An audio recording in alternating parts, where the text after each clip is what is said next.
The Memoirs of Sherlock Holmes, by Sir Arthur Conan Doyle. The Crooked Man.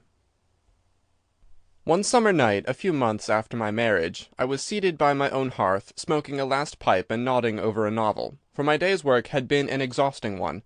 My wife had already gone upstairs, and the sound of the locking of the hall door some time before told me that the servants had also retired.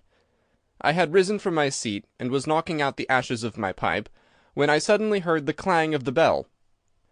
I looked at the clock. It was 11:45. This could not be a visitor at so late an hour. A patient, evidently, and possibly an all-night sitting. With a wry face I went out into the hall, and opened the door. To my astonishment, it was Sherlock Holmes who stood upon my step. "Ah, Watson," said he, "I hoped that I might not be too late to catch you." "My dear fellow, pray come in." "You look surprised, and no wonder. Relieved, too, I fancy. You still smoke the Arcadia mixture of your bachelor days, then? There's no mistaking that fluffy ash upon your coat.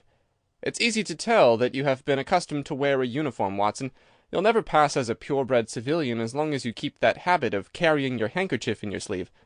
Could you put me up tonight?" "With pleasure."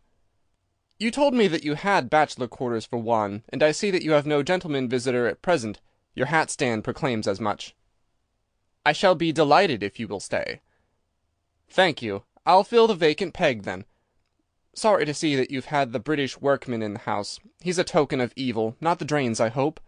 "No, the gas." "Ah, he's left 2 nail marks from his boot upon your linoleum, just where the light strikes it. No, thank you, I had some supper at Waterloo, but I'll smoke a pipe with you with pleasure."